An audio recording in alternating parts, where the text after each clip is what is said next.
தமிழ்நாடு அரசு போக்குவரத்து ஊழியர் சம்மேளனத்தின் சார்பாக தமிழ்நாடு அரசு போக்குவரத்து கழகத்தில் ஓய்வு பெற்ற ஊழியர்களுடைய இந்த சிறப்பு பேரவை கூட்டம் என்பது நடைபெறுகிறது. தமிழ்நாடு அரசு போக்குவரத்து கழகங்கள் தமிழ்நாட்டினுடைய மிகப்பெரிய சேவை நிறுவனமாகும். இந்த போக்குவரத்து கழகங்களில் தினமும் 1.25 கோடி பேர் பயணம் செய்கின்றார்கள். தமிழ்நாட்டினுடைய அனைத்து கிராமங்களுக்கும் பேருந்து வசதி ஏற்பட்டுள்ளது.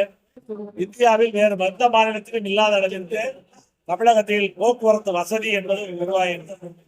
போக்குவரத்து கழகங்கள் லாப நோக்கமின்றி சேவைத்துறையாக செயல்படுகிறது.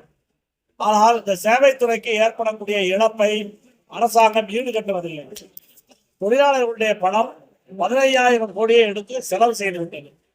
இதன் காரணமாக பணி ஓய்வு பெற்ற தொழிலாளர்களுக்கு ஓய்வு கால பலன்கள் வழங்கப்படுவதில்லை.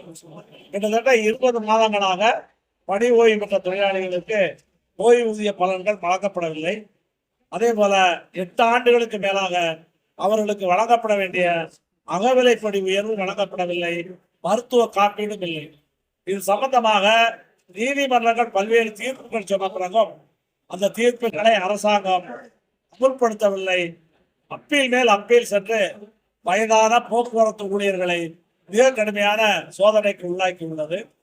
மறுபுறத்திலே எங்களது ஊதிய ஒப்பந்தம் பேசி முடிக்கப்படவில்லை. அதே போல இந்த அரசு வருவதற்கு முன்பாக பழைய ஓய்வூதிய திட்டத்தை அமல்படுத்துவோம் என்று சொன்னார்கள். அந்த பழைய ஓய்வூதிய திட்டம் அமல்படுத்தவில்லை. இங்கே வாரிசு வேலை கூட மறுக்கப்படுகிறது. 25,000 காலி பணியிடங்கள் உள்ளது. காலி பணியிடங்களை பூர்த்தி செய்யவில்லை.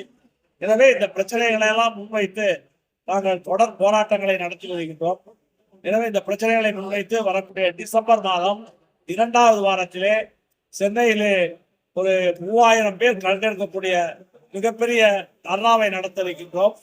அரசாங்கம் எங்களது கோரிக்கைகளை நிறைவேறாவிட்டால் ஒரு வேலை நிறுத்தம் உள்ளிட்ட போராட்டங்களுக்கு செல்வோம் என்பதை இந்த பேரவை முடிவு செய்திருக்கின்றது. எனவே ஓய்வு பெற்ற ஊழியர்கள், பணியில் உள்ள ஊழியர்கள், அவர்களது பிரச்சனைகள் தீர்க்கப்பட வேண்டும். இந்த போக்குவரத்து கழகங்கள் பொதுத்துறையாக நீடிக்கப்பட வேண்டும். இங்கு தனியார் மய முயற்சிகள் கைவிடப்பட வேண்டும்.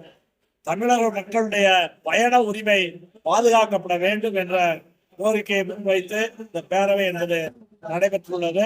பேரவையினுடைய தீர்மானங்களை அரசு நிறைவேற்ற வேண்டும் என்று கேட்டுக்கொள்கிறேன்.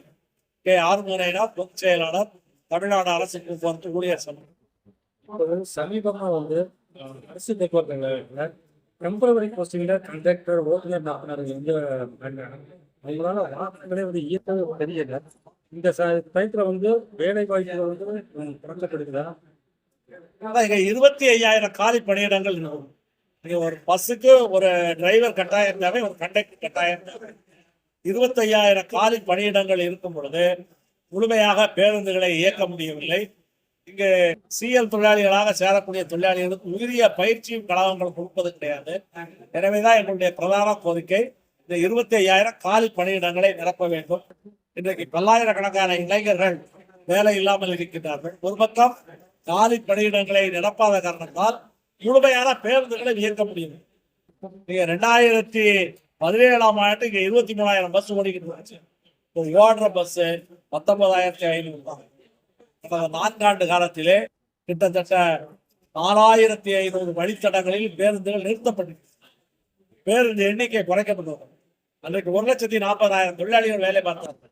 இப்பொழுது 1,15,000 தொழிலாளிகள் தான் வேலை பார்க்கின்றார்கள். மறைமுகமான தனியார் மய முயற்சி, மறைமுகமாக போக்குவரத்து கழகங்களை அடிக்கும் வேலையில் இந்த அரசியல். எனவே காலி பணியிடங்களை